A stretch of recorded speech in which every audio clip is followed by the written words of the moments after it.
जनजीवन संवाद उपस्थापन मु लहरिका पट्टनायक। नदी मातृकार देश भारत। एठाकार नदी केवल जलधार नुहे, यह लोकमानकर आस्था और विश्वासर केन्द्र मध्य। शांत स्निग्ध जलधार नहीं प्रवाहित नदीटी माँ परी आश्वासन देइथाए। भारत में नदी को लोके पूजा करती। केवल देश नुहे विदेश में मध्य नदी को नहीं सभ्यता गढ़ी उठी। प्रत्येक नदीर आकार अवस्थिति को नहीं निजस्व वैशिष्ट्य रही। नदीर सुरक्षा पर सचेतनता सृष्टि करने लगी प्रतिवर्ष सेप्टेम्बर 4 रविवार पालन करा जाउछि विश्व नदी दिवस।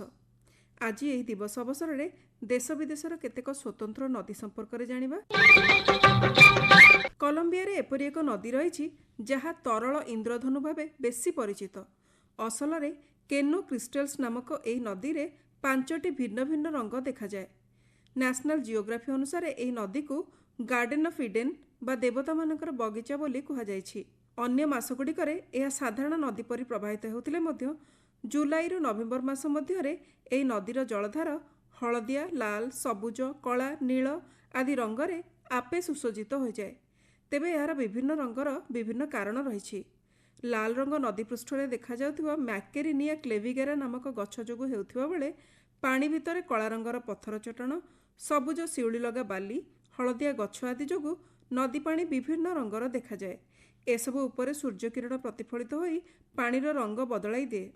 62 माइल लंबा एवं 65 माइल चौड़ा ए नदी को देखिबा लगी ला माकारेना जीवाकू होइथाए। नदी सज्जा पथुरिया होइथिबारु सेथिरे कोनोसी विपज्जनक जीव बा माछ रहंती नाही। भारत रे एमिति एक नदी अछि जार पानी को छुईबा मना। एही नदीटी अभिशप्त बोली परिचित। एहार नाम कर्मनाशा होइथिबा बेले यह उत्तर प्रदेश एवं बिहार देई प्रवाहित होउछि एवं गंगा नदी रे मिसिछि। नदी पानी को देखिले लोके खुशी होउथिबा बेले एही नदी को देखिले एहार पानी छुईबाको भी केही साहस करंती नाही। विशेष करी शुभ कर्म करबाकू जाउथिबा लोके एही नदी ठारू दूरेई रहंती। किंबदंती अनुसारे सत्यव्रत बा त्रिशंकु नामक राजा सशरीरे स्वर्ग को जिबा लगी गुरु वशिष्ठଙ୍କ आगरे इच्छा प्रकाश कले।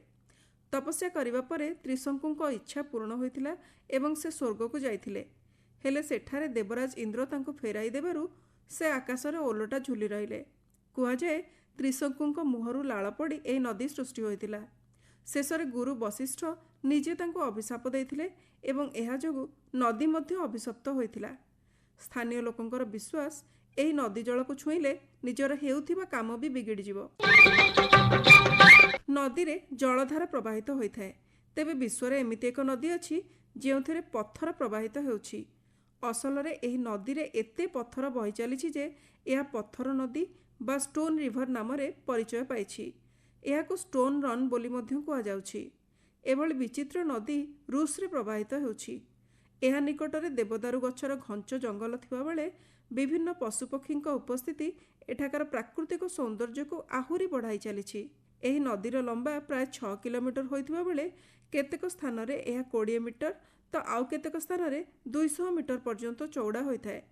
नदी रे भासी चलिथिबा गोटे गोटे पत्थरर ओजन भी 10 टन पर्यंत होई पारे बोली आकलन करा जाइछि। छोटरू बड़ विभिन्न प्रकार पत्थर एही नदी सज्जारे देखिबाकू मिलिबो। एभली पत्थर केमिति आसला बोली वैज्ञानिक माने अनेक गवेषणा करथिले भी एजाबत कोनोसी स्पष्ट उत्तर मिली पारि नाही। तेबे प्राय 10,000 वर्ष पूर्वे पहाड़रू भांगिथिबा ग्लासियर पत्थर पानी सह बही आसी एठारे जमा होइथाइ पारे बोली जणा जाइछि। कारण जहा हेउ ना काहेकि पत्थर नदी पर्यटकଙ୍କ ପାଇଁ प्रमुख आकर्षण पलटिछि। भारतर मेघालय रे एमिति एक नदी प्रवाहित जहार जल पूरा स्फटिक परि स्वच्छ। एही नदीर नाम ओमंगट होइथिबा बेले यह डाउकी ह्रद नाम रे भी परिचित। नदीटी खूब सुंदर, शांत एवं एकदम स्वच्छ। एपरिकी एहा उपरे चालुथिबा डंगा पवन रे चालुथिबा परि मने हुए। भारत बांग्लादेश सीमारे थिबा एक छोट सहर डाउकी देई एही नदी प्रवाहित होउथिबा बेले खासी एवं जैंतिया पहाड़ को दुई भागरे विभक्त करिथाए। एहा एशियार सबुठारु स्वच्छ ग्राम माओलिनंग देई प्रवाहित हेउथिबा बेले माछ धराली मानक पई मध्य एक गुरुत्वपूर्ण स्थान। एही नदी उपरे एक झूला पोल निर्माण करा जाइछि जहा डाउकी ब्रिज नाम रे परिचित।